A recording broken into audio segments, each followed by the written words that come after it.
Hello, and welcome back to the What We Said podcast. Hey, it's guys. Aries season, bitches, okay? Wow. And it's actually the middle of Aries season. We missed the beginning of it, but Wow. nonetheless, we're acknowledging it right now. So shout out to all my Aries. It's my fellow officially your Aries. birthday month. Yeah. You are about to be out of your 20s. How are you feeling? I know. I'm feeling good. Really? Are you feeling ready? It actually feels so bizarre to say that you're 30 out loud. Yeah. Like, it's happened a few times to me as a very wise sage who, you know, I turned 30 Give me all your years. tips. Yes, I will. I need to tell you learn from my everything I know. elders. It's been a few months, but truly I've only said out loud that I'm 30 to someone a handful of times when, I don't know, I'm in a social situation and they ask how old I am. And saying it out loud is kind of trippy, I will say. Yeah. It's a trip. It's crazy out here. I know. Case was asking. I was like, we were talking about birthdays, and Elwood's about to turn 1, which is crazy too. Well, actually, he'll be 1 by the time this episode comes out. But he was like, Case was asking me about birthdays, and I was like, yeah, my birthday's next. I'm going to be 30, Case. Like, I'm going to be 30.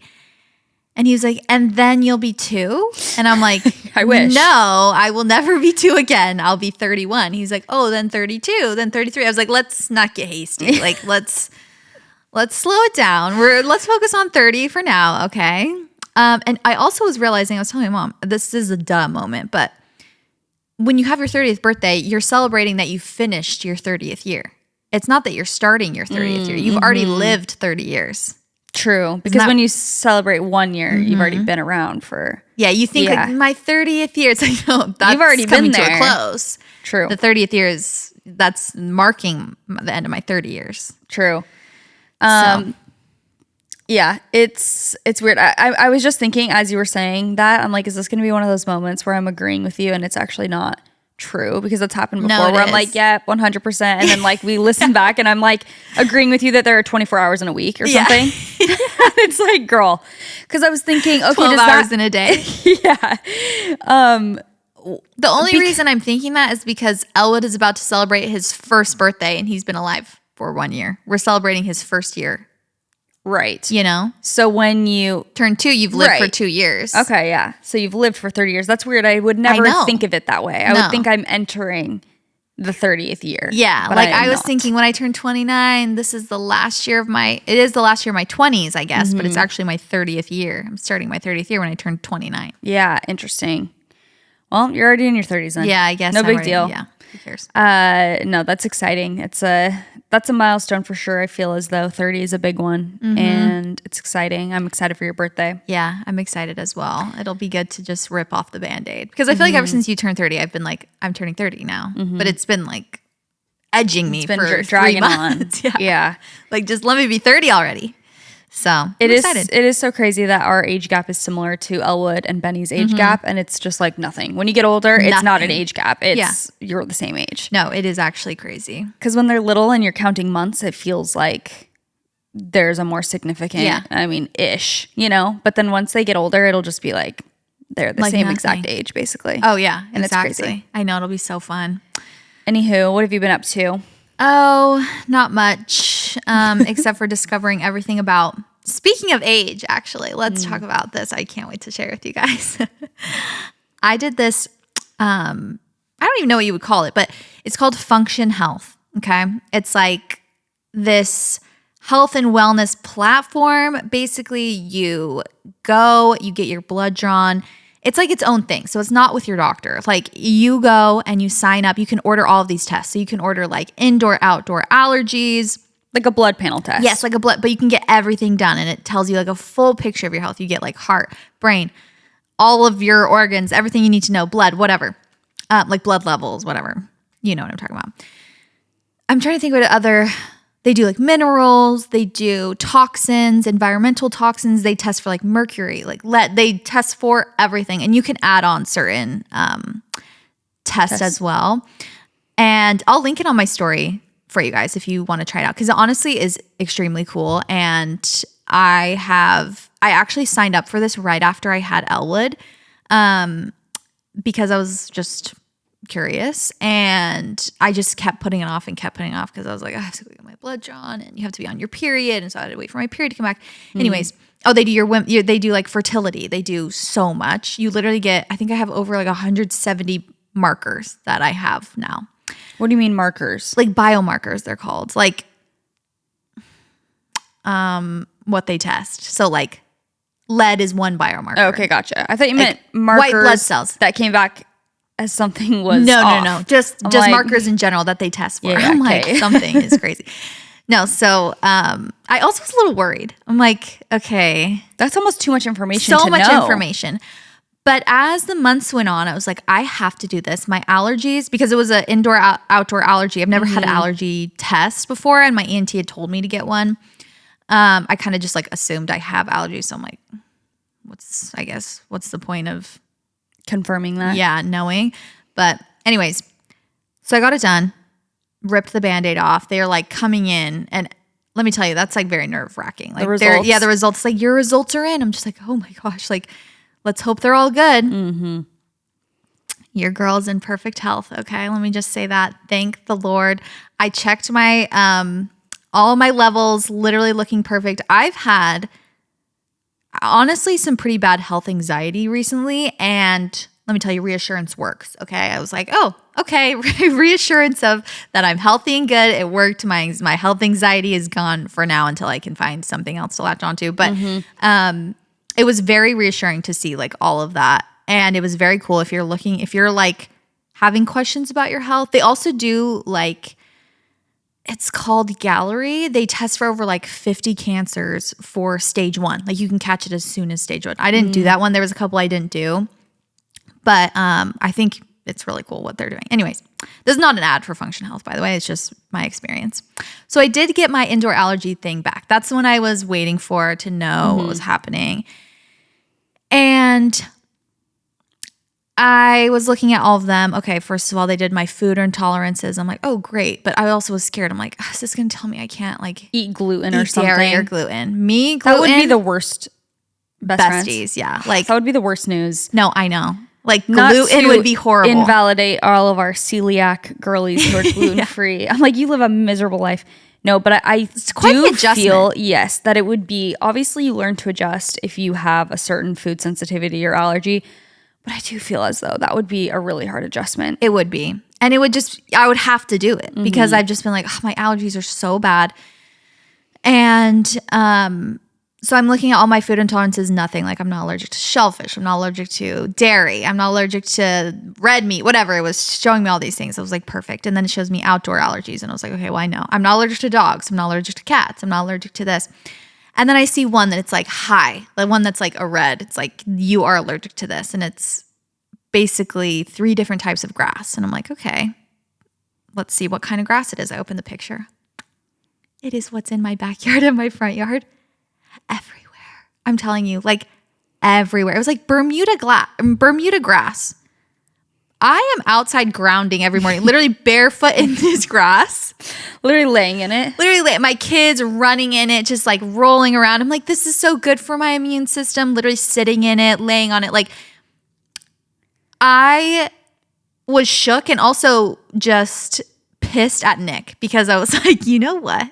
I've been telling you forever, take off your damn shoes before you come in the house. Like he'll have I'm like, you got to get slippers. Like you got to have like indoor shoes. His indoor shoes turn into his outdoor shoes because he'll like put on his slippers or slip-ons. I do get and that. And go out on the grass. Yes, I do get that. It is so annoying. I have indoor slippers that I try not to, but sometimes when I'm in a pinch, I'm just like, I want to take the trash, outside. Like something out into the trash cans, and I'm like, I'm not going to go change my shoes. This is really annoying. But that is...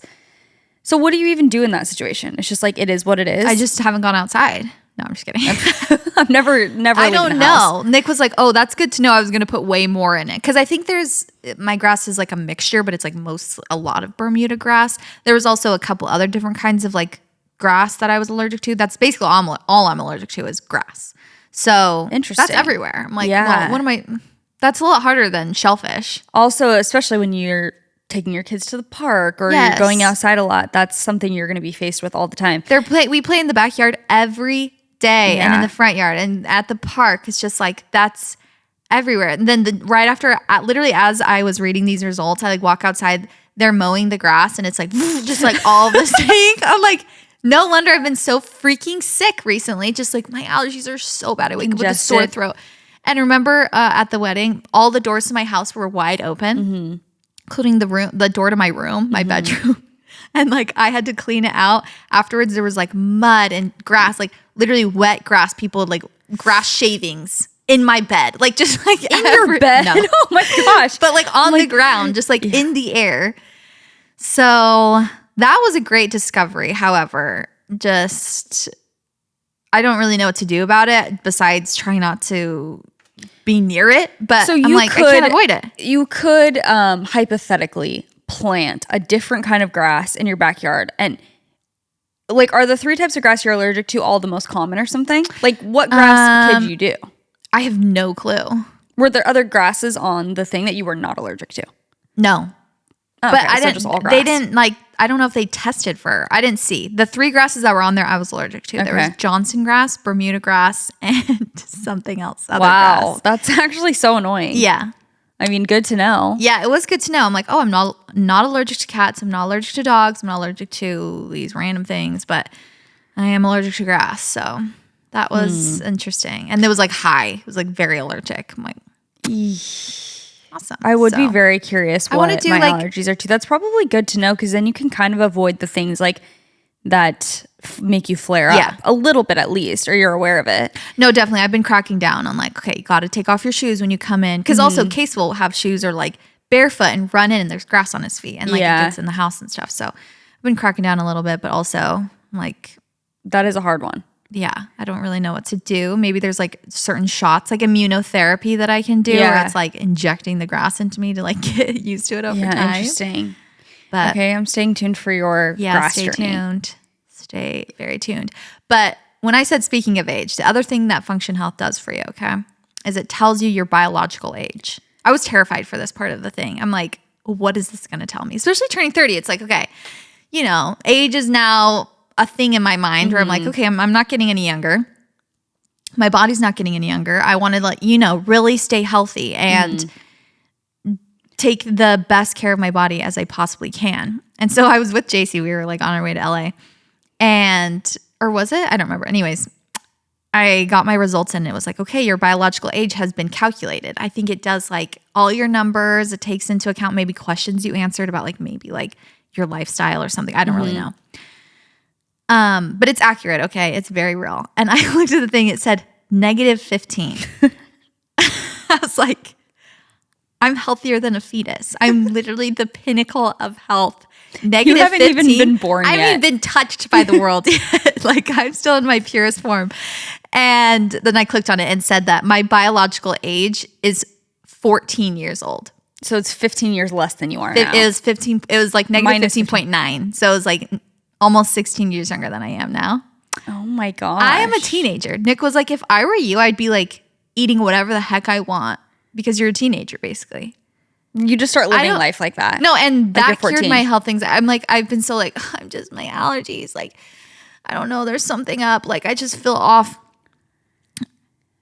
When I saw that number, I'm like, I could go run a marathon right now. I have no excuses. I'm the pinnacle of health. Like, what am I complaining about? It literally made me feel so much. It switched my brain. You're in David Goggins mode. No, I am. I'm like, I can. Oh, speaking of David Goggins, he listens to this podcast. He's obsessed. He's a Valley girl. He told us. So he's going to be so proud of my biological age. Yeah. No, that's a flex for sure. Yeah. I'm very curious. That kind of makes me want to do it. Like the testing and stuff. I definitely want to know the allergy thing. That would be interesting. Yeah. And it also, if like, everyone has different health questions about themselves. Like everyone has something where they're like, okay, my back always hurts. Or like I always have headaches or like, I don't know, just different things. It could be insightful. Yes. And it for sure tells you a lot about like your like your fertility. It tells you a lot about your cycle, like your testosterone levels, like all of these different things. I have never been like given that information before. Yeah, it's like very in depth. No, that is good to know. Shout out Function. Yeah. Do you see my nails? Yeah, they're really cute. Yeah. Do you see how they're not bubble bath? Yeah, pink? They're really cute. And did you know that I got bullied again at the nail salon by the same woman? Really? You guys, I put into the thing, like I usually request, I have 2 girls that I like at the nail salon that I go to a lot.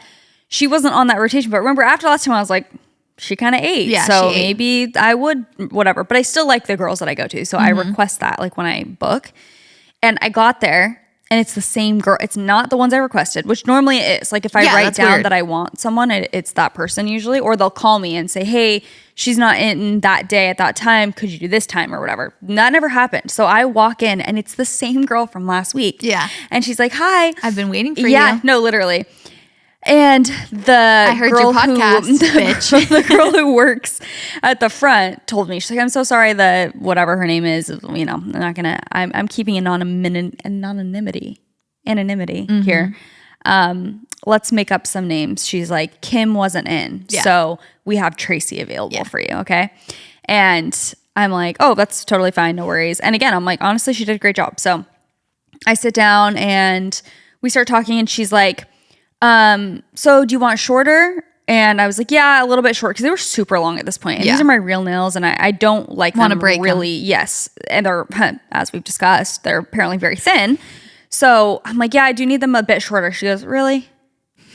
I'm like, yes. Like, you guys, the way that this woman literally grilled me for an hour. And also, like, she will, for example, when she's doing the top coat too, she's like, are you good with 2 coats? And I'm like, yeah, that's fine.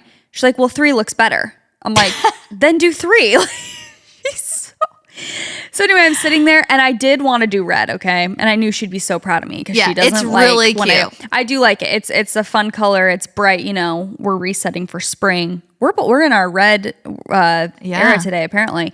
But anyway, so she is loving that I'm picking red. She was actually super nice about letting me. There was a different red that she did on my nail that I was like, ooh, actually, that's way too bright. It was like blinding me. And she was good about being like, that's fine. Let's do a different one. Thank goodness. She took her time. She did great shape. Didn't cut me once. Love this queen. I'm sitting there and she's like asking me, oh, because I wanted them shorter. She's basically like, oh, really? Basically saying they would look better longer, which I do agree. I think long nails look pretty, and they elongate the hand. And I was like, I have a baby and I like have to do her car seat and stuff, so I like them shorter. That is annoying. Yeah. When you have to push the button and your nails are too long. So, and she's like, you have a baby? I thought you were in high school or whatever. Classic. And that's such a compliment. Now I was like, oh, thank you or whatever. Cause I'm like, I don't know what else you're supposed to say. I'm like, oh yeah, thank you. She's like, how old? I was like, she's like almost a year. She's like, where's your fat? Where's your baby fat? About me. Keep in mind, I'm wearing like a massive sweatshirt. She can't even see my body. Thank you, queen. I'm like, okay, skinny legend. I was like, oh, kind of laughing. Literally didn't know what to say. Yeah. And I was like, yeah, I'm trying to work out and get back in shape. Bitch. Yeah. And she's like so blunt. Then she starts asking me, which by the way, she asked me this last time. She's like, you cook? I'm like, I'm not the best cook. I try, whatever. She goes into that. You've been to Europe? I'm like, what? I'm getting interrogated at this nail salon by the most random questions too. So then she goes down this rabbit hole about asking me about Europe. She's like, have you ever been to Europe? Or do you travel a lot? I said, I used to travel more. I haven't traveled too much lately. Have you been to Europe? Yeah, I've been to Europe a few years ago. I've been to a few different places. Where in Europe? So I'm like, I've been to Italy, France. I'm trying to remember. Also, when someone asks me that question, I'm like, it's like someone asking you your favorite song. You don't remember a single song you've ever listened to. I'm like, I can't even remember where I've been. So I'm like, France, Italy. And she's like, where in Italy? And I'm like, I've been to a few different places. I'm trying to list them. I'm like, Rome, Positano, Venice, Puglia. She's like, in Venice, she starts going down the Venice rabbit hole. Okay. She starts asking me so many questions about Venice. She's like, was it hard to like get around in Venice? And I'm like, no, I don't remember it being hard. She's like, was it confusing to like get off the whatever? She's asking me all these in-depth questions about Venice. And keep in mind, we know I don't have a memory, first of all. So I'm like, I don't even remember this trip. I do, but not these specific details she's honing in on about the transportation. Yeah. She's like, what about the water taxi or like the water because, Venice is a lot of canals. And she's like, did you get on a water taxi after you did this or whatever? And she's also unlocking memories for me. I'm like, yeah, I think I did that. And was it confusing? You start tearing up. He was beautiful. Literally.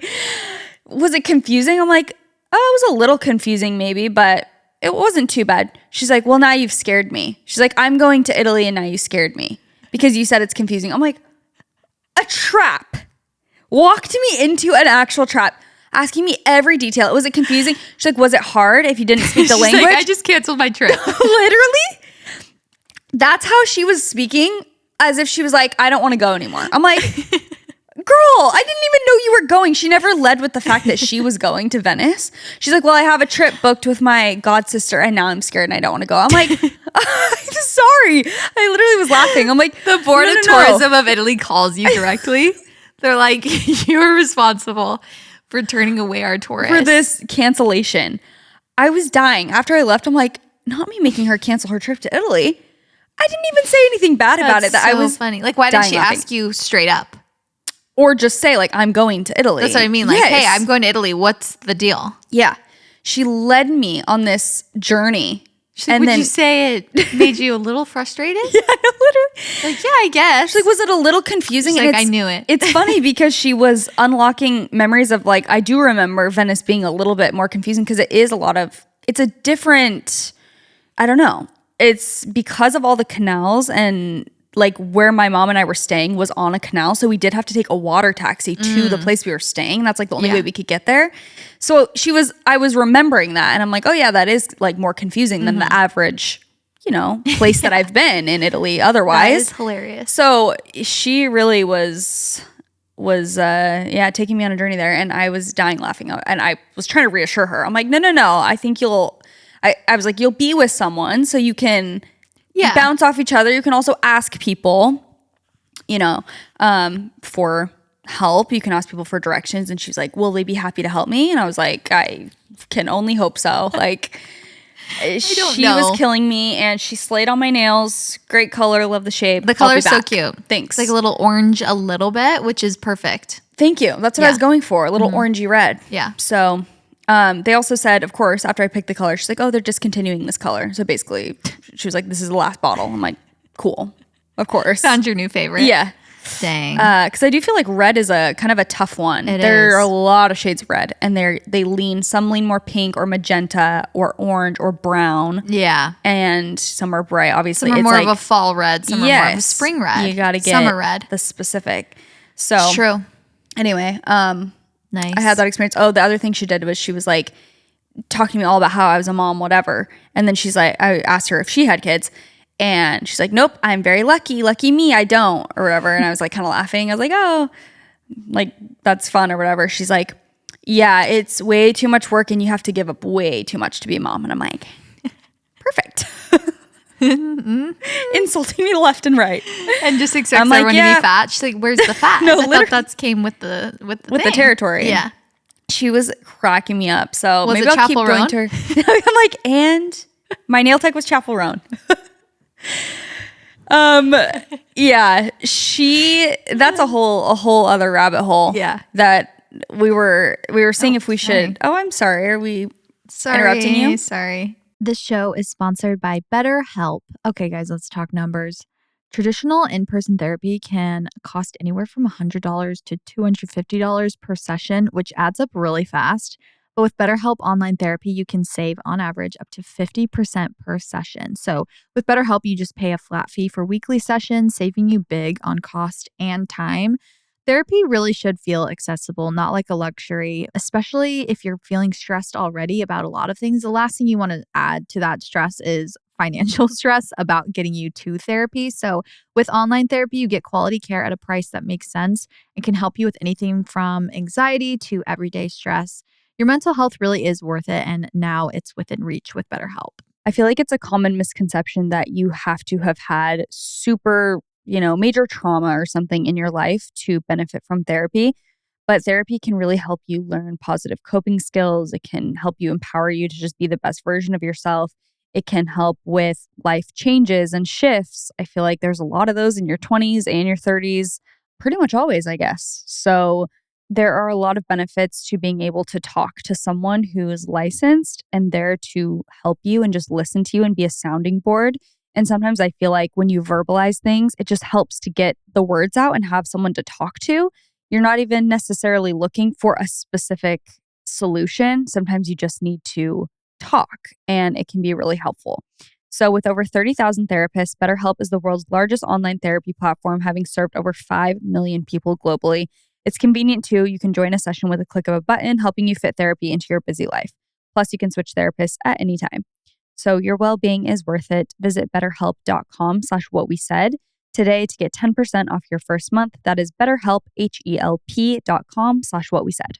This podcast is brought to you by Squarespace. Squarespace is the all-in-one website platform for entrepreneurs to stand out and succeed online. So whether you're just starting out or managing a growing brand, Squarespace makes it easy to create a beautiful website, engage with your audience, and sell anything from products to content to time, all in one place, all on your terms. We love Squarespace here at the What We Said podcast. Both Jaci and I have used Squarespace for so many of our brands, our businesses, side hustles, whatever it is. I've sold digital goods on Squarespace. I've managed a calendar, had people sign up for health coaching sessions on Squarespace. They make everything, seriously, you guys, so easy.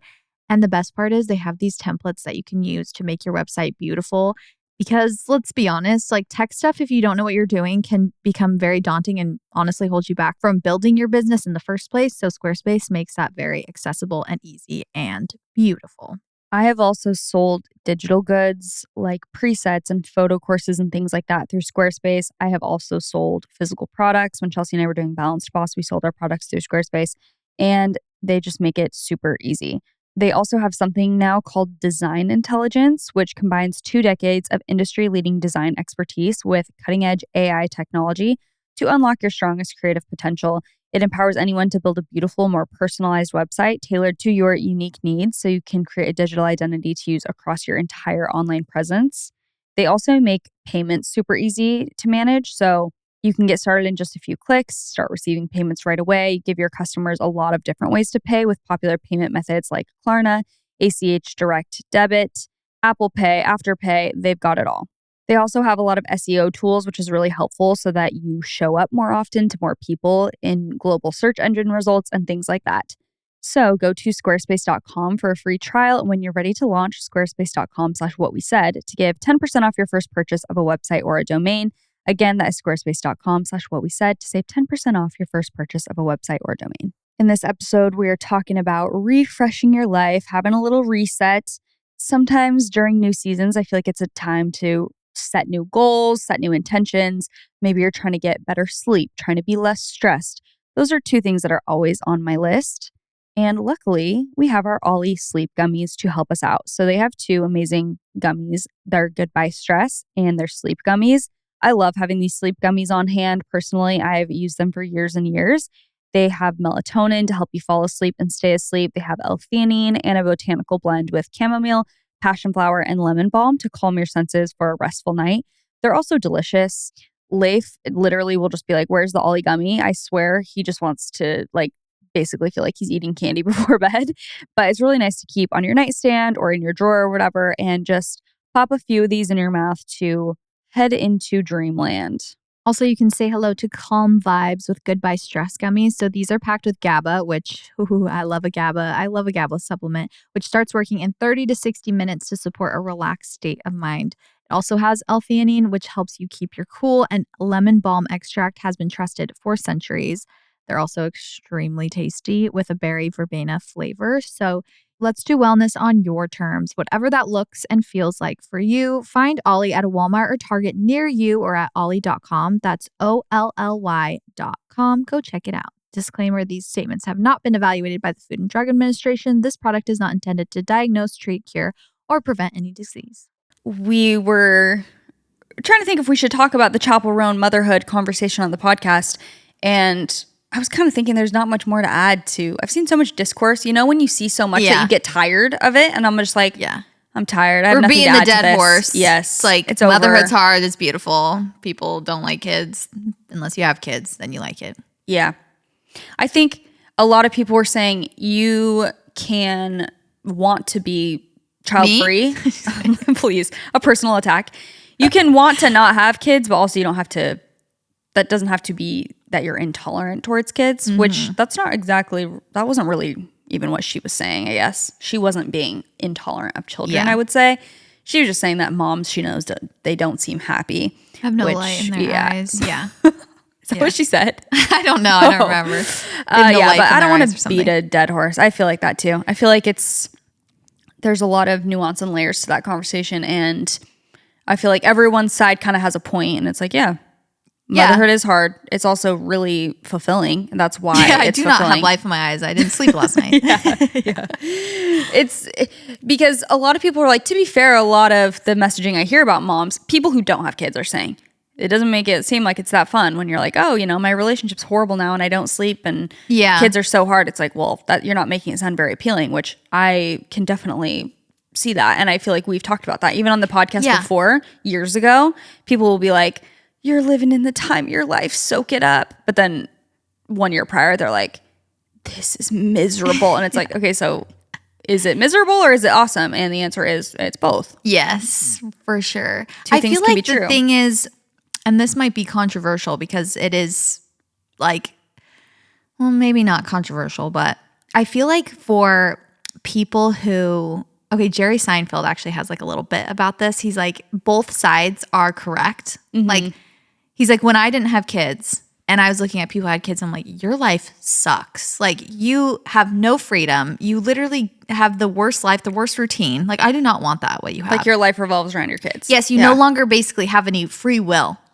And he was like, and that's true. Like, that is true. But then he's like, but then I had kids and I look at people who don't have kids and I'm like, what are you doing? You have no purpose in your life, So it's like, I think the thing that people with kids tend to communicate to people without kids is something relatable. It's like, I didn't sleep last night. Like those are more like conversational, funny things to say. Besides, like, if you're saying to someone who doesn't have a kid, this is the only reason I live there. I had no purpose before this. It feels like, well, the person doesn't have any kids. So you're not gonna be like, well, your life has no purpose. Yeah, until you have kids. It's a bit insulting. Yeah, so there's always gonna be a little bit of a divide there where it's like, well, that's your time of life that you're having, and that's great. And you do have free will, and you do have lots of sleep, lots of time. And it's all your perception too. Like, everyone has different perceptions and situations and thoughts about motherhood. Like. So there really isn't one actual true answer. There's a lot of different ways you can look at it. But I have always hated that idea of like basically telling someone without kids that they don't have a fulfilling life. Exactly. Because when I was going through infertility, that was like one of the things that would sting the most is I felt like people were just like, I didn't know what life was about until I had children. It's like, okay, so you're essentially saying my life is kind of meaningless unless I have kids. And even now having a kid, like, I still don't believe that that's true, that someone without kids literally has a meaningless life. Like, that's not the case. I have a lot of, or I find a lot of fulfillment in being a parent, but that's also me. That's not necessarily how everyone feels. Like, some people genuinely do not want kids, and you have to like respect everyone's thought process and just the way they want to live their life. Also, if people don't want kids, they shouldn't. Like, why do you want them to have kids? Yeah. It's like, that's a massive responsibility that should be very intentionally thought about. That's not something that you should just be like, everyone should have kids. Have them. It's like, well, they don't want them. So why, you know what I mean? Yeah. It's like, anyway, there's a lot of different things. Also, it's something I saw a lot where women kind of, basically Chapel Roan went on a podcast on Call Her Daddy and said, like, every woman I know who has kids is in hell, essentially. I'm paraphrasing. I think that's basically what she was saying, that they don't seem happy at all. She's like, I don't know one person who has kids who seems happy. And a lot of moms kind of took that and like did a trend of like, oh yeah, this is me in hell, quote unquote. And it's like videos of them having so much fun with their kids. But then of course the pendulum swings. And then people are like, oh, the moms who are doing that are just overcompensating. So they actually are in hell, and they're trying to show like, no, I love my life, when it's like they actually are miserable. And I also hate that because I hate the idea, and it's so untrue to me, that someone posts something like someone posting about something they're passionate about means that they are actually insecure about it and they're overcompensating. Yeah. That's not true. Like, that could be true. Well, then you can say the same thing about Chapel. It's like, well, she's just saying that because she's insecure, because she really wants kids deep down. It's like, no, she's just saying that because that's actually what she thinks. Yeah. Because a lot of people will say that about religion too, on either side of the spectrum. Yeah. Like, if someone leaves religion, it's like, oh, you talk about it so much because you're actually not happy and you're trying to prove that you're happy. Yeah. And then if someone talks about religion, it's like, well, they're just trying to overcompensate because they actually are insecure about how religious they are. Yeah. It's like, maybe they're actually just passionate about what they're talking about. It doesn't always mean that you're insecure if you're bringing something up. It could actually mean quite the opposite. Yeah. That you feel very confident and passionate about something that you want to share. Like, I hate that idea. Yeah. To me, it's just not true. I think we should just leave women alone. Just let them do their thing. I agree. And you're gonna, the thing is, the beautiful part of life is the most meaningful part of your life is the part you're in right now. So if you don't have kids yet, it's like, that is amazing. I loved my life. It had so much meaning. And then if you are pregnant, that's so meaningful. Mm-hmm. Then if your kids move out of your house and you're an empty nester. Move out of your house. Move out of your house. I need to send you this reel that I saw that was like that one friend who you're terrified to mess up your words around. And he literally is like, he's up against the wall. And it's like, he says something. What did he say? It was so funny. It was like, I can't remember. It was like a store and he called it something weird. Like, not Olive Garden, but like Olive House or something. He's like, I mean, Olive Garden. And then the friend like turns around slowly. He's like, what'd you say? You say Olive House?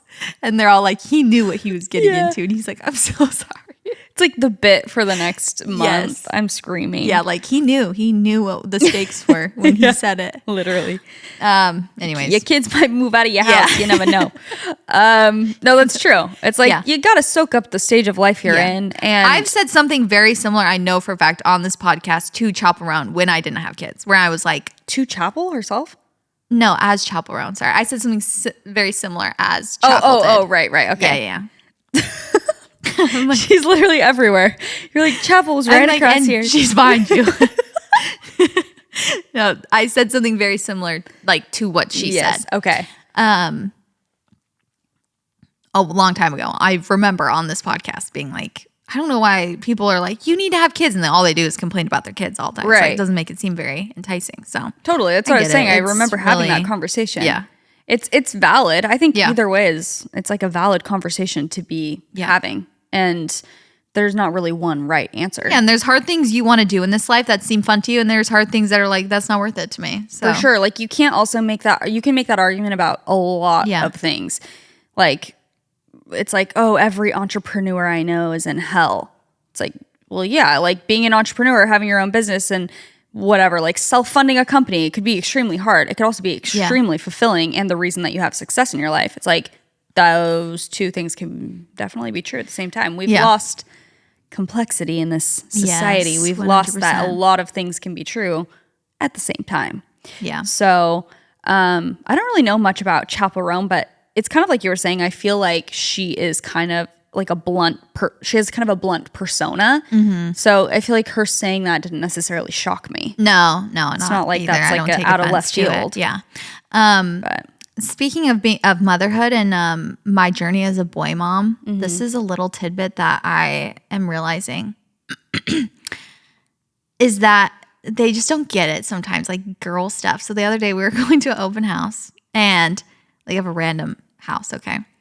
And as I'm saying that, I'm sure you girlies listen, you understand exactly why I'm doing that. Maybe even if I'm not in the market for that specific house, like why I want to go to that. And so I'm like, Nick, look at this listing. It's so cool. We should go look at this house. It's blah, blah, blah. I'm telling Case, I'm like, okay, we're going to go look at someone's house. They're selling it. We're going to go walk around and see, look at their backyard and just go look around the house. And I'm like, but we're not going to buy it. We're just looking at it. And he just goes, why? You're like, and Nick heard me. He's like, exactly. He's like, that's a great question. And why? And I was just like, oh my gosh. Bewildered. You guys just don't get it. Like, just from a young age. Literally, he just goes, why? I'm like he whispered, like, why? Like, so confused. I'm like, I don't know, but you'll see. Okay, we're gonna see go eventually. And he still didn't really understand why we were there. I was like, just looking for the vibes. But that is so funny. So funny. Yeah. Okay, should we get into this spring refresh situation? I don't want to. Cool. I'm kidding. Vibes are high. I'm kidding. Wow, I can't even believe I didn't mention my workout routine. Same. I'll talk about it next week. Okay. If you're still doing it. But cool. I love my supportive friend when I'm postpartum. I'm just kidding. You've been so consistent. I'm just joshing. Okay, so I recently had my entire house organized, you guys. If you follow me on Instagram or YouTube, you will have seen this already. And again, I don't want to beat a dead horse. However, I will be beating the dead horse because I will be beating it into the ground. I will be disrespecting the dead. My life has changed. That's not true. Not every single nook and cranny. There are very few things left though in my house that need to be organized still. They pretty much organized my whole house. What? I have so many intrusive thoughts, like way too much coffee today. I was just going to ask you, like, can you please hurry this up? I'm so jealous of how much, like, how organized it is. The pictures you post on your story, I, like, borderline have to mute you. I'm so jealous. So I was going to be like, can you talk about this as quickly as possible so I don't have to endure it any longer? Now, here's the thing. I'm going to share how you can also do this. Okay, good. I'm going to share the process that they used. So here's the thing. I think that people are good at one of two things, or maybe neither. But I feel like some people are good at organizing their space, and they have kind of dividers and containers and bins where they have, certain spots for things in their house. For example, underneath your bathroom sink, you have like baskets or dividers and whatever. But then I think sometimes those same people have the problem of their stuff is just overflowing. Like they have too much stuff. So it just feels like even though there's places for things, they just like kind of toss things different places and there's too much stuff. So then it appears unorganized, even though you have the systems in place. And then I think there's another problem, which is what I have, which is literally don't even have a system. Like don't have dividers and bins and stuff. I'm decent at purging. So I actually don't have like a surplus of stuff where it's like just insane. Because I feel like I pretty consistently, like every few months, I will just like go through my closet and take stuff out. But I don't have it's not an effective system. Like you look in my closet and it's just like, where's all this stuff going? So anyway, I hired this team of organizers, and this has been something, it's literally been on my bucket list. Ever since, I don't know when the organizational craze happened, but I want to say in 2020, it really popped off, where I would see shows of people organizing and stuff, and it like really became more popular to, like hire. I mean, I think that's been around for a long time, but that's when I started seeing it more. And ever since I've seen just like little episodes of those shows where they go through and organize every bit of someone's space, I'm like, I want that so bad. So when we moved into this house, it was a goal of mine that I wanted to do at some point. And then once our closets were all installed, I'm like, okay, I think it's go time. I think I want to do it. And it literally is so life-changing. The way that everywhere has like a functional place now, and it makes my life so much easier. Like when I get ready in the morning, it's so much easier because my stuff isn't overflowing. It's in a specific bin and it's labeled. Yeah, so I know exactly where it is. And I think the fear I had in having an organizational company come is I'm like, okay, they're going to put it in all these like pretty boxes and label it and stuff, but then it's going to be hard for me to upkeep it. Like I feel like I'm just still going to like toss things places and then it's going to be unorganized. I do think there is work that you still have to do where it's like, okay, I can't let this get overflowing. Like if it's not fitting in the bin, I need to go through the bin and get rid of some stuff so that things fit. That's number one. You do have to do that. And you do have to be good about putting your stuff back. Like when you get undressed or you change, you need to put that stuff into the hampers or hang it back up. Like that's a lifestyle change that you have to do, obviously. However, them coming through and organizing my whole space and having places for things, like it is just it's so life-changing. And I wanted to kind of share like the process that they did, which is not rocket science, but in case you're wanting to do this, this is the process that they followed. So number one is they purge and they clean out stuff. I had already done this before they even came, so they didn't really have to do that at my house because I had already done like a massive purge. But if you're wanting to do this at home, like that's the first step, is because obviously if your house is like overflowing with stuff, yes, you can like, maybe if you fold everything, you can fit it. But if it's just feeling like overstuffed to the brim, it's helpful to go through first and like cleanse. You gotta purge the system. How are they doing this? Like by room, by drawer, they like purge one drawer and then they move on to the next drawer? Or they just like pull everything out of your entire house and then go through everything? Well, again, they didn't really do this with me because I had already done it. But I would assume they go by room. I think definitely by room, but more specifically by drawer. I mean, it depends how much stuff you have, you know? Yeah. But like, you know, per closet or whatever, it's like, okay, we're going to organize the hall closet.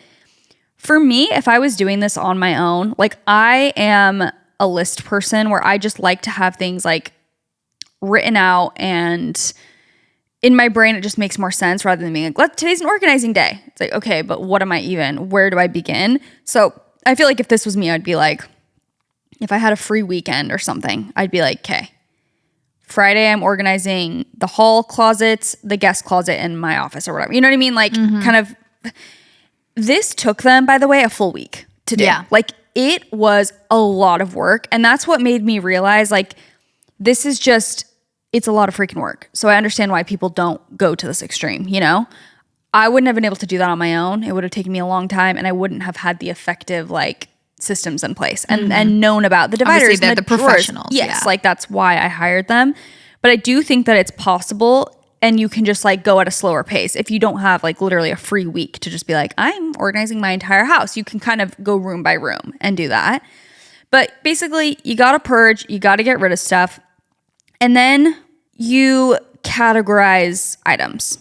So, you know, I think it's easiest to maybe go through like a bathroom sink or something in my head right now and be like, okay, these are hair products. These are skincare products.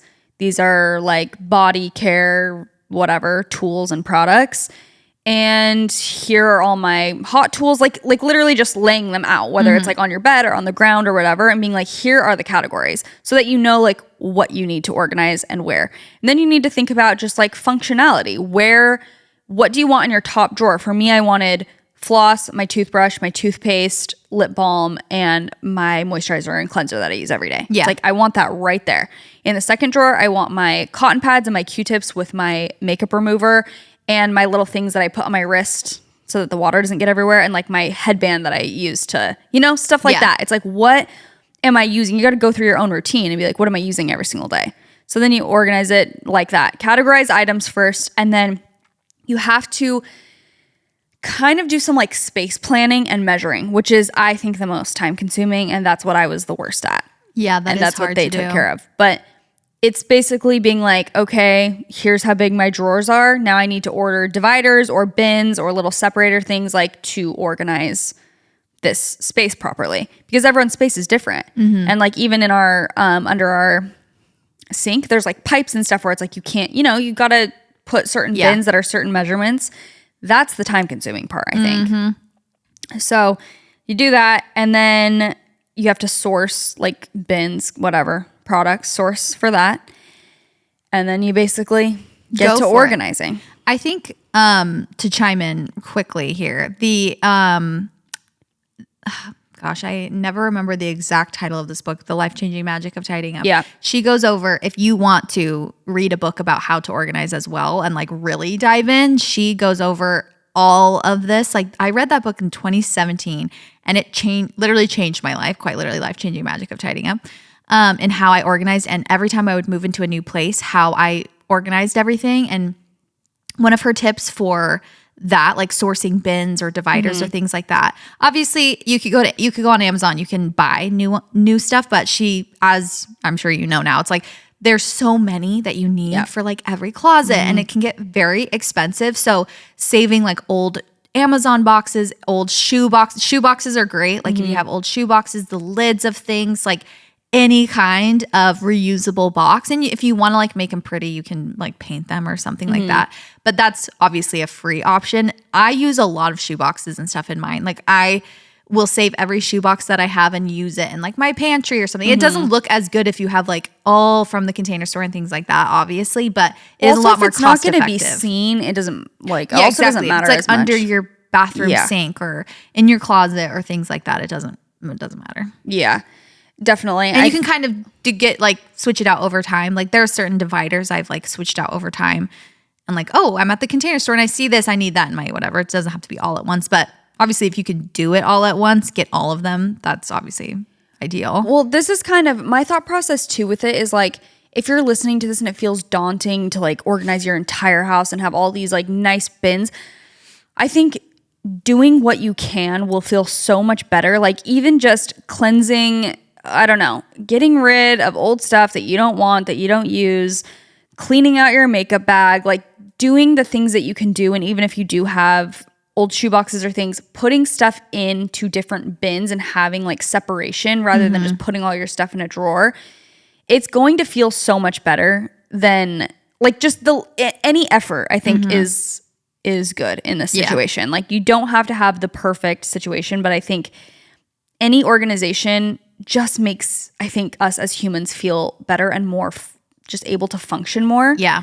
My life the past week has been significantly easier. Really? Yes. Like it has actually been shocking to me how much more I'm like even willing to like cook and I don't feel stressed because I know where every utensil is. And it's all organized perfectly for me. So it's like, it's just not daunting to be, because I don't think you even realize the mental strain that having like disorder in your house and just like just stuff everywhere, at least for me, I guess I can't speak for other people, but like I realized once it was all clean how much it affected me before, but I didn't even realize it. Like certain things weren't enticing to me because there were all these steps I had to do before it because I had to go search for stuff. Like even shooting, like bringing my film camera somewhere. I'd be like, where's the film and where's my camera? Yeah. And now I'm like, it has an exact place and it's so easy to grab. So now it's not like we're running out the door and I'm like, oh wait, I should get my film camera, but I don't know where it is and I don't know what the film is. So whatever, let's just go. Now I know exactly where it is. So it just like solves so many little problems.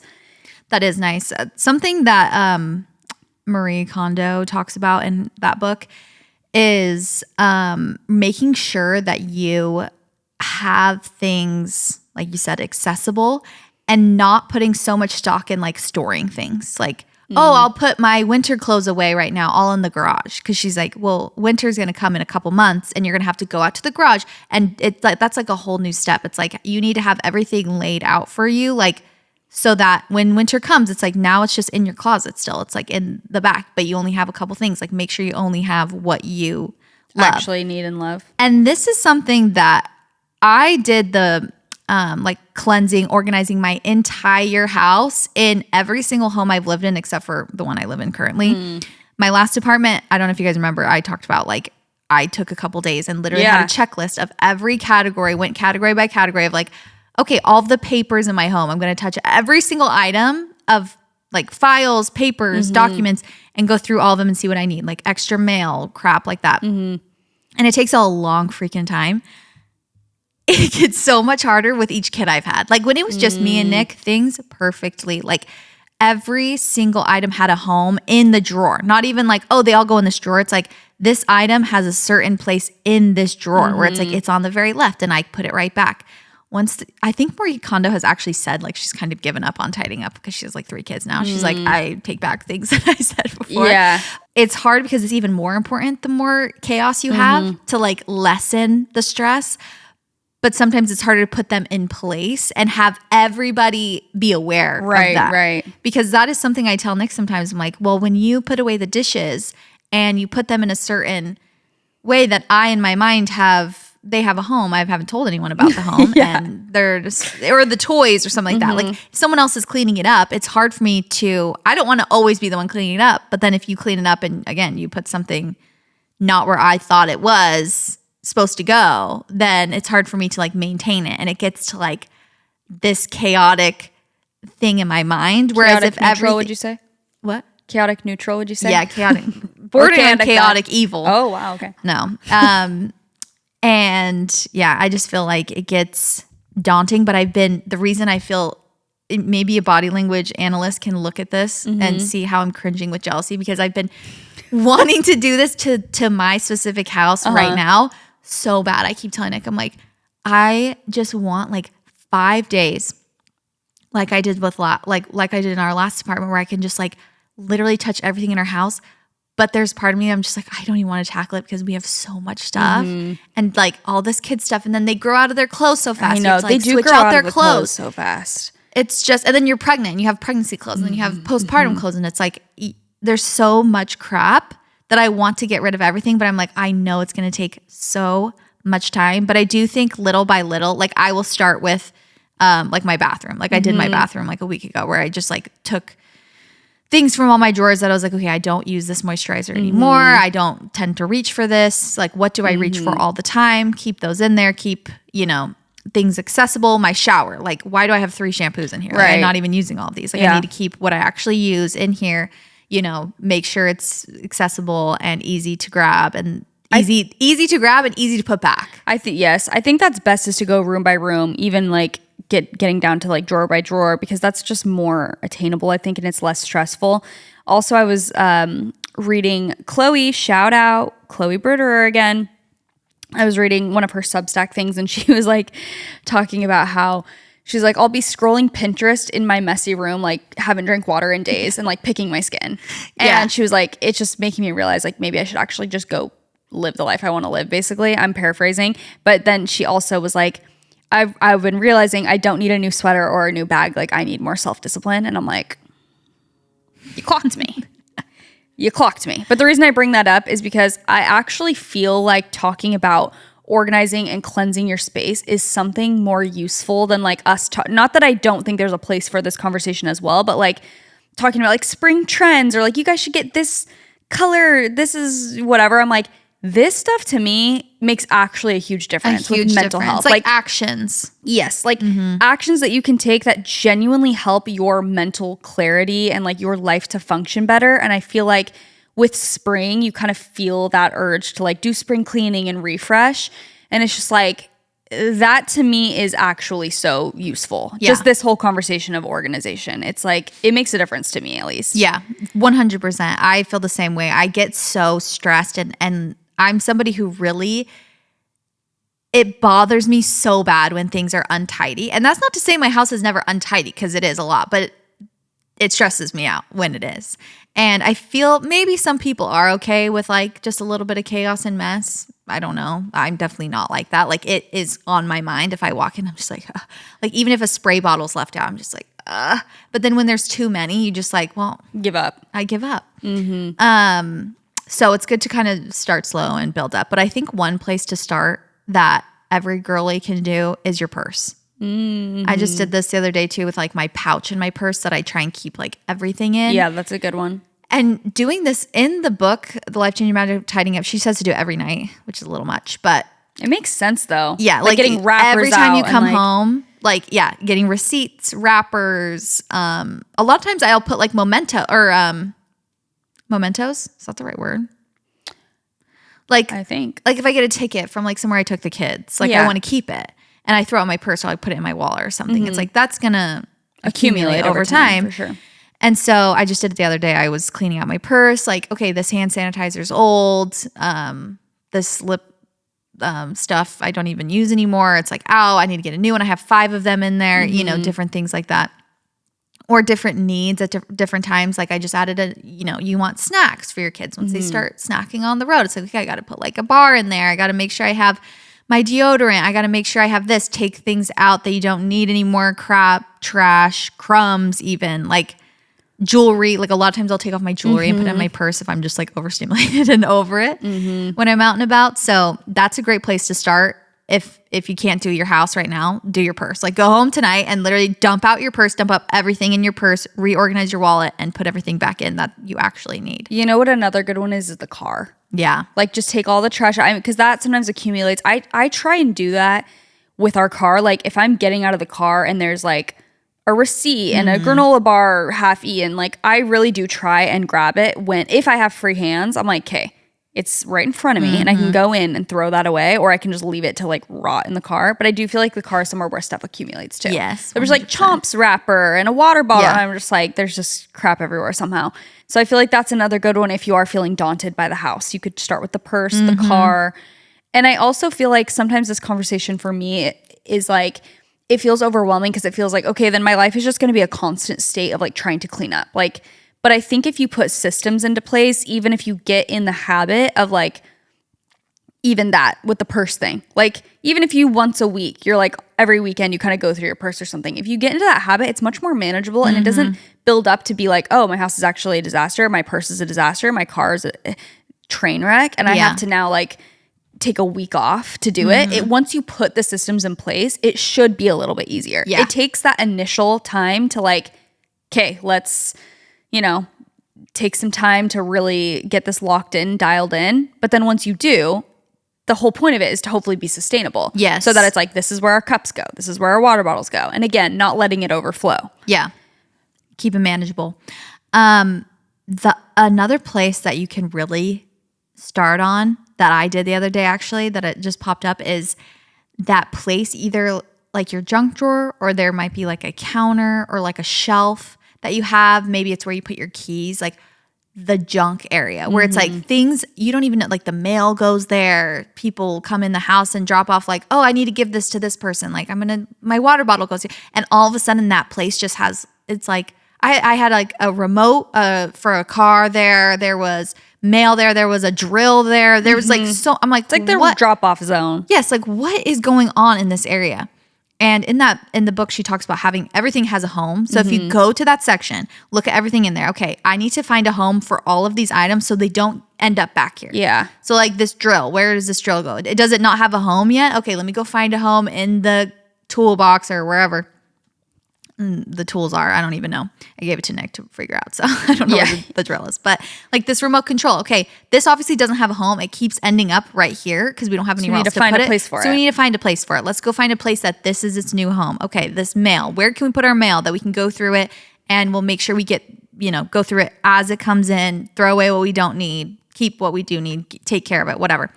That is a great place to start as well, because that is the little area that my eyes immediately find, like in my kitchen when I go in, and it stresses me out. Like, why is that there? Like, why is there a stuffed animal there? Why is there this there? It is just the drop off zone. It's like sometimes I have to just be okay with signs of life in my home. Like that's what I've realized is like, okay, we live here. Yeah. So there's gonna be things. And now that Benny's getting older and she'll put her toys places and stuff, it's like, yeah, it's gonna not be perfect all the time. But I think implementing, even like, we have a coat rack now where, we put it up so that we have a place where it's like, if you come in, you put your purse, or for me, I put my purse, or if I'm wearing a, jacket or a sweatshirt, it goes right there instead of on the ground or like in that drop off zone. Yeah. It's nice to start nailing down those places, like you said, like finding a home for. It's like, okay, these are the things that are or even shoes. Like we have a little like area where it's like, okay, that's where the shoes go. So you don't put your shoe randomly in the kitchen. Like this is where they go when you come in. You don't have to immediately go and take them off and put them in your closet. This is where they go. Yeah. It becomes easier. Do you want to tell us about spring and why we should be refreshing? Yeah, as a spring expert, because I was born in spring, I know most things about it. And the springtime really is, we kind of dove into it last year around this time. And so I'm not going to go into all of the nitty gritty about it. If you want more of a deep dive, you can go back to that episode a year ago. But basically the springtime is not, we don't just randomly make up these things. Like we should clean during the spring. There's different historical, cultural things that kind of bring on the need and the feeling of wanting to clean out your home. I love a simple skincare routine. I think that's also something that goes into our episode today of refreshing, taking care of yourself, self-love, self-care, all of those things. So Lissy Skincare was created by an esthetician who struggled with acne for 10 plus years. Couldn't find anything to really clear up her acne or her fungal acne. And all of their products are acne, fungal acne, and pregnancy safe. I love their hydrating serum. It's just super simple and gentle. I personally have just been doing cleanser, hydrating serum, and moisturizer for the most part. Every once a week, I'll maybe throw in an exfoliating situation or do something else, but I've been trying to keep it pretty straightforward and easy for myself. And Lissy Skincare is great. Their products were made with acne-prone skin in mind, while also being gentle on your skin barrier. And I feel like those are two things I've really been trying to focus on, is my skin barrier and keeping it hydrated. And then I pretty much only use products that are for acne-prone skin, or I know they're not going to clog my pores, because I do get some like uneven texture and stuff like that. So I really love their products. All of them are just gentle and cute packaging. They got the whole package.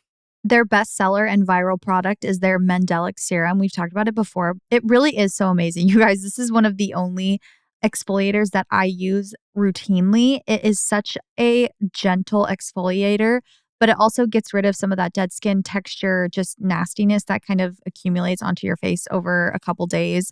Especially if you're like outside, it's windy. I feel like my face just gets like dirty and needs a good exfoliating. So their Mandelic Serum is amazing. Definitely suggest trying that out. So go to LissySkincare.com and use the code What We Said at checkout for 10% off your order. That's LISSY skincare.com. Use the code What We Said for 10% off your order. Again, that's LissySkincare.com, code What We Said. Have you guys ever, gone down the is this normal rabbit hole? Ever woken up with a very weird symptom?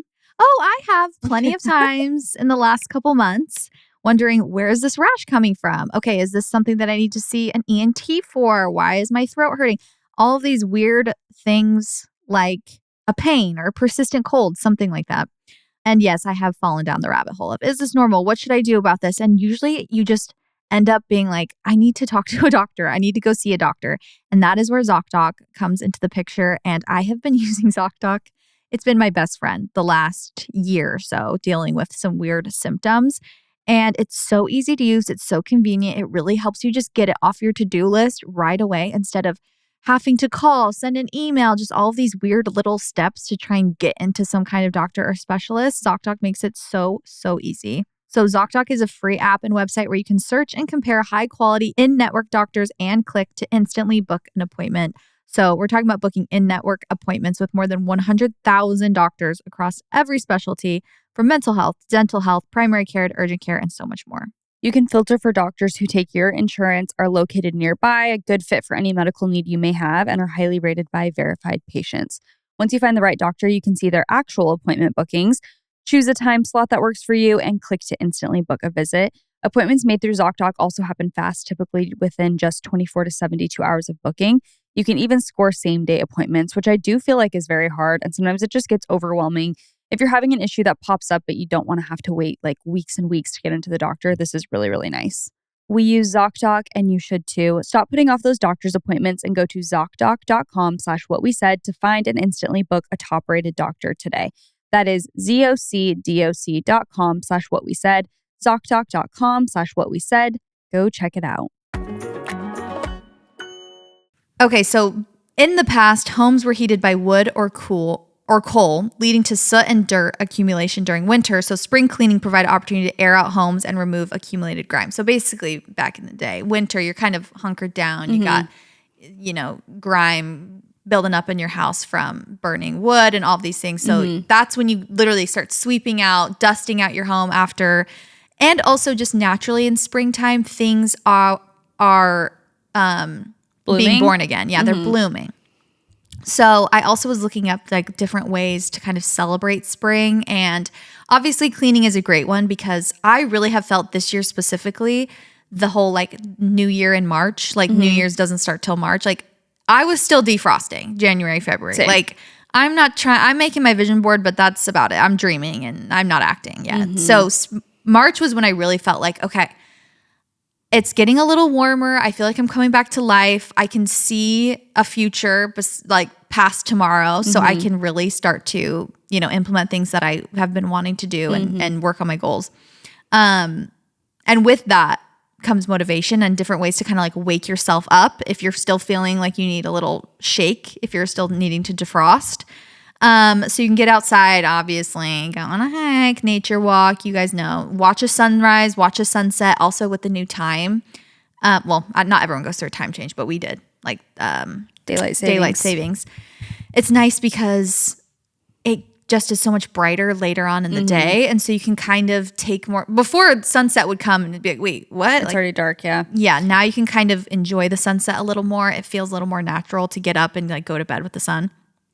You can plant new life. This is something, obviously I've been talking about gardening, but really has made the seasons apparent to me, and especially spring. Like there's so many beautiful flowers that bloom in the springtime. And if you go to like Trader Joe's or a grocery store to get flowers, there's so many pretty like colors, flowers, just like taking extra notice of that. And it kind of marks your life, like the time of your life. Okay, how am I going to say this? It helps you set a marker in time, which helps you slow down. Does that make sense? Like when you notice, okay, it's springtime, I'm really leaning into spring. And then when summer comes, like, okay, it's summertime, I'm going to take note of like summer things and really lean into the season instead of just letting life pass you by. Like, oh, what? It's already winter. I didn't even know. Not changing anything about your routine. I think it's really beneficial to like lean into the season and do things to kind of, what's the word? Like soak it. I know what you're like, make the most of the season. Yes, make the most of the season. Like celebrate. I can't think of the exact word, but okay, here's some other ones. Make a spring craft. I think that's also great, bringing things to life. It's really easy to get a little pot. Okay, going back to the planting, but new life. Get a little pot from Home Depot. You can go to Goodwill and get a tiny little planter, put a little soil in and plant a couple seeds. Like you can look it up on Reels, you can look it up on TikTok, you can look it up on YouTube, like wherever, and just grow like an herb or something like that. Little tips and tricks and put it on your windowsill. Like you don't have to have a garden in your backyard, but something like that just to help you, get into the spirit. Establish a new routine, something with the sun or daily, something in nature daily. So if you want to just, for me, I will not be grounding in my backyard anymore on the grass, but maybe like every night I'm going to go out and say goodnight to the moon. We do that with the boys to be like, okay, say goodnight to the moon. It's nighttime. Look, it's dark, your circadian rhythm. I feel like routines do need to change seasonally. It's good for people. I think and this is coming from like, I think we naturally do this a little bit more, but I have been a little more aware of it recently. It's like just different seasons call for different moods. Yeah. And I think it's good to like take inventory of your life and kind of switch up your routine just a little bit seasonally if you feel so inclined, because the vibes are different. Yeah. So it's nice to like just put something into your routine, like I would say like in your morning or nighttime routine specifically, maybe choosing one thing to be like, I'm going to add this or I'm going to do this instead of whatever. Yeah. Like a walk outside instead of going to the gym or on a treadmill or something. Yeah. Or at nighttime, like, I don't know, going outside for a second or doing something, calling a friend or something. I feel like it is also beneficial to lean into the energy of the season. Like other people, new life is all around you in nature, with animals, in plants, things like that. If you lean in, you can literally like foster some of that motivation and some of that energy and feed off of it. And you give it back to the universe and it gives it back to you. I believe that. Another thing with spring and cleaning and a little bit of trends, a little bit of fashion is if you're cleaning out your closet, it's a fun time because spring's fashion obviously means you're dressing for warmer weather, probably maybe you're going on a trip, maybe you're planning for summer. It is fun to kind of experiment with new looks as the seasons change.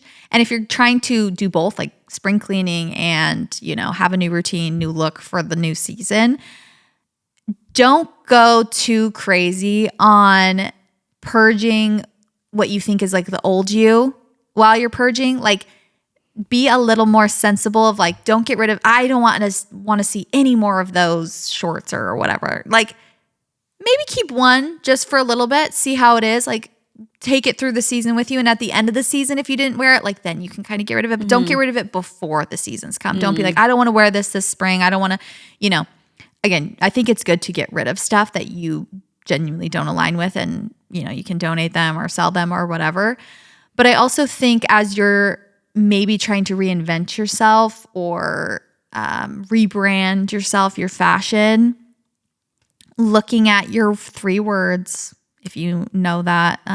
We've talked about it before, but just like what you're trying to curate with your looks, keeping that in mind when you're getting rid of stuff in your closet, and not being too brash, like not being too, does that make sense? Like not crazy with a I was gonna rebrand. have the complete opposite approach. So I honestly needed to hear that because I was gonna say be absolutely ruthless. Like that was gonna be my advice, because I feel like that's just a personal thing for me. But I've talked about how sometimes I've regretted that. Like I've gotten rid of stuff that I'm like, why the heck did I get rid of that? Like it fit great. It was cute. Like I literally was just like, I need to free up space, and like donated it. It was just kind of like a dumb decision. Yeah. But I don't know. Sometimes for me, the ruthless thing is good for my personality because I don't know.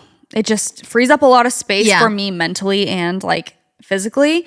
But I agree with that to an extent. Like maybe do a couple purges. Like go through once and be like, these are things I genuinely am not reaching for. I don't care about them. I do not like them. Yes. And I have like a 2 or 3 strike you're out rule. Yeah. That's how I am. Like there's a pair of jeans today that I will be getting rid of because I went to go grab them for the podcast, and it's probably the 3rd time in the last couple months that I've been like, oh, maybe I'll try these. Like I kept them for a reason, and I put them on. I'm just like, they are not doing it anymore. Like, but I gave them a chance, and off now they go. They're done. Yeah. Yeah. But there are some things that I've saved because of that. Like I will be like ruthless, and I'll go through, and I'm like, I hate all of this.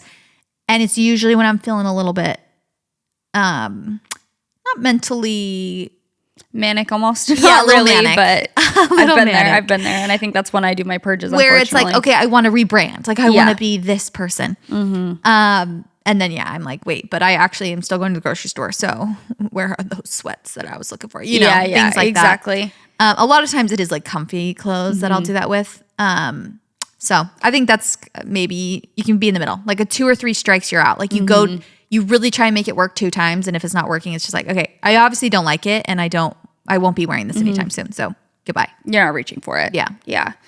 No, I think all of that's really good. I feel like there are a lot of different ways truly in these episodes. Like, I don't know. I don't want them to be redundant when we kind of do these seasonal episodes, but I also do think that there are so many ways that you can declutter your mind and your life, and that both of those things have so many benefits. And I think that you can declutter your digital spaces, like your computer, your desktop, and your phone, your apps, your photos maybe. Like there are so many things that can be organized, and that's not said to overwhelm, but I just think like, I don't know, just hone in on maybe one at a time.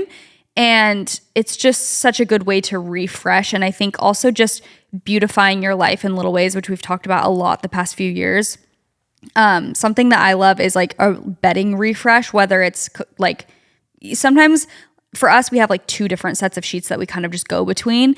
And so sometimes I'll just put the new, the different color sheets on, or duvet or whatever. But it doesn't even have to be new sheets. It could just be that you're like washing your sheets and doing a full, you're washing your duvet cover, your sheets, and then maybe you're vacuuming the mattress. Yes, exactly. Like vacuuming around your bed frame and kind of under the bed, and also cleaning out and beautifying your nightstand. Like that's something that I love to do seasonally. It's like putting a new candle on there, cleaning it off, changing of the guards of the journal. Dusting it, changing the book that's there or whatever you keep there. Like if you're not using something that's been in there for a year, okay, get rid of it and replace it with something else, or just keep the open space. But like maybe putting a new little trinket dish that you found thrifting to put your jewelry, or making a Trader Joe's flower arrangement and putting that on your bedside. Like those are just very simple ways that I think you can beautify your life and make yourself feel like a little pep in your step. All of these things, they have one thing in common, and that's you need some time scheming. You need to sit down and scheme on what part of your life you want to organize. Make a little list, have a good playlist going, and I promise, that's like one of my favorite hobbies. Yeah. Speaking of hobbies from last week, that is literally one of my joys in life, is like sitting down on my laptop and just being like, making a list of something, making a mood board for something. I'm like, what else do I even do on there? I was writing a little bit yesterday, just like kind of journaling on my laptop. there's just something so therapeutic about like, for me, it's at night. I think it can be different for maybe some people like to wake up and do that. For me, I'm like, it's nighttime. Benny's asleep. And I'm just like, give me a beverage or my water. And just like, I want to get in bed and scheme. Mm-hmm. That is what I want to do. If that becomes a trend on TikTok, please know that I started that. That I started that phrase. Scheming? Yes. Really? If it, tell me if it starts going on TikTok because the Valley Girls start it. And know that it started here. And I want credit for it. And I want, if you post about it, I want you to say, Chelsey. This was originated by Chelsey. Okay. That word was created by me. Oh, good to know. No, but that phrase was. No, it is the best feeling. The iPad really unlocks a new level of scheming. Like Procreate. I don't even know what I'm doing on there, but I'm scheming. I'm doing something crazy. Yeah. No, it's the best feeling. Like it is literally, it's a hobby for real. Yeah. And I feel like it's a useful one. It's very useful. Because it's planning for the future. And it's just something for the girlies. They get it. Yeah, they get it. Do you have anything else you want to chat about before we wrap up? Well, there's one update. And if you came here for the spring cleaning, you can log out now because this has nothing to do with it. But my husband, that man does not listen to this podcast, okay? So this came to him on his own. Perfect timing. A prank. He pulled a prank on me. No, he did not. And, okay, it's morning time. It's like, I let Nick sleep in, okay? Usually he lets me sleep in. We kind of been going back and forth because if one of the boys doesn't have a good night's sleep, we'll kind of like divide and conquer. So then it's like, okay, you were up all night. I'll let you sleep in, vice versa. So I was letting him sleep in. So to me, in my mind, he's dead asleep, okay? Yeah.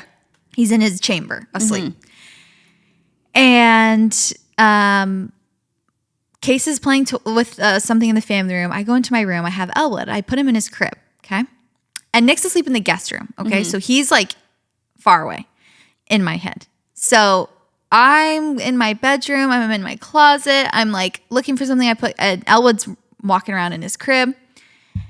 And I turn around, come out of my closet. And I'd given Elwood a book. He was like playing with a book. And the book's just open. And Elwood is gone. And I'm like, I'm looking around. I'm like, did he fall out of the crib? Like, because I turned around for a second in my closet and I turned around. I'm like, he was kind of like talking and silent. And I see the book open. Terrifying. And I'm like, I literally look around. I'm like, Elwood? Elwood? I thought he fell out. I'm like, he's dead. Like, he's not talking. He's like, not actually. But I'm like, what happened? A phenomenon. He's gone. Like, he's escaped. Like a hamster out of a cage. Like, he's escaped. And then I look up and Nick is like laughing, holding Elwood, like he's kind of up out of view. Like he had watched me go, Elwood?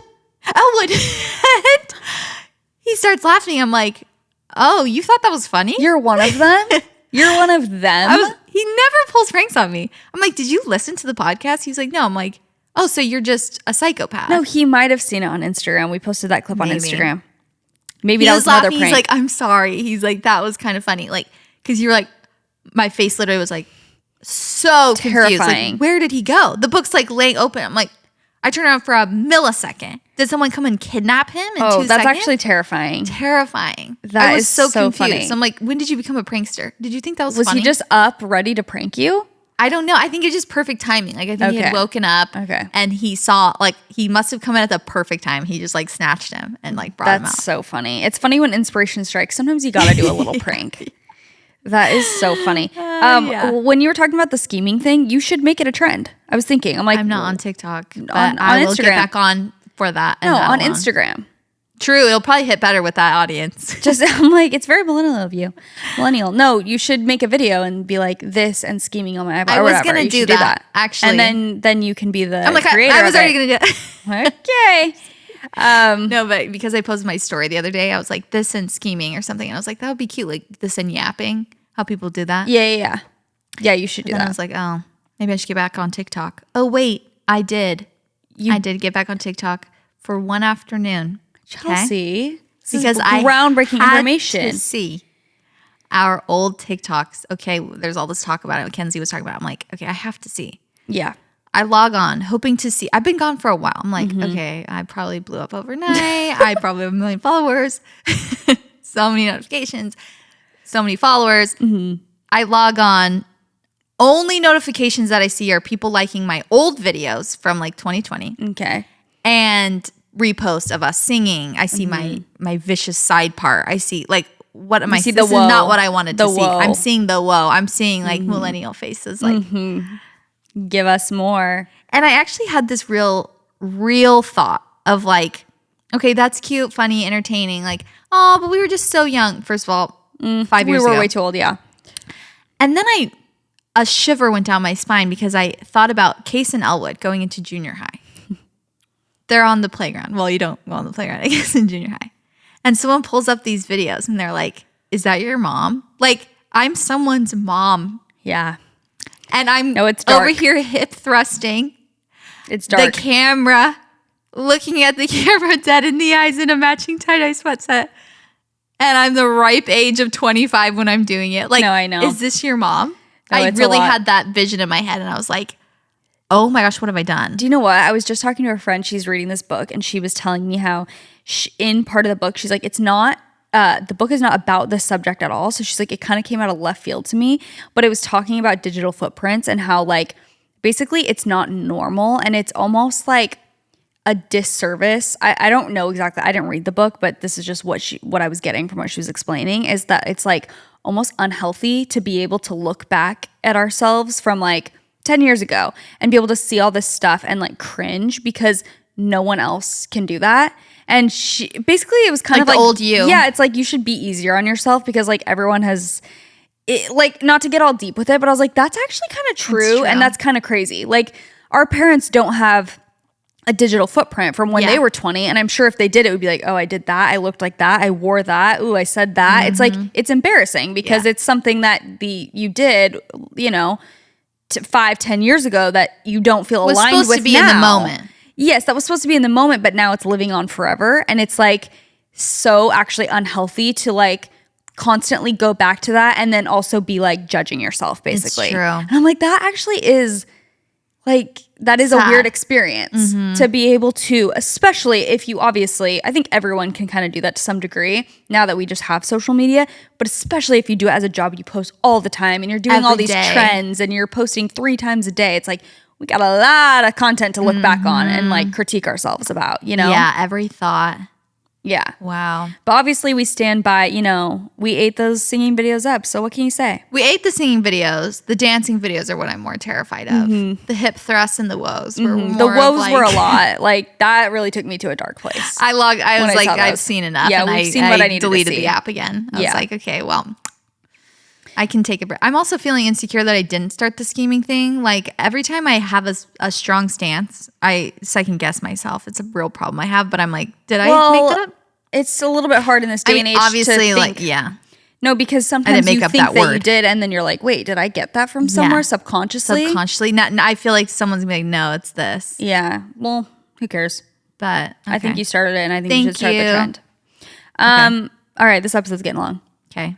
Hope you guys loved it. Hope you're inspired to do a little bit of spring refreshing and that we didn't stress you out too much. If you guys want to be involved in any future episodes, go follow our Instagram. It's at What We Said Podcast. You can follow us on TikTok, YouTube if you want to watch these episodes. We love you guys so much. And that's what we said. Goodbye. Bye.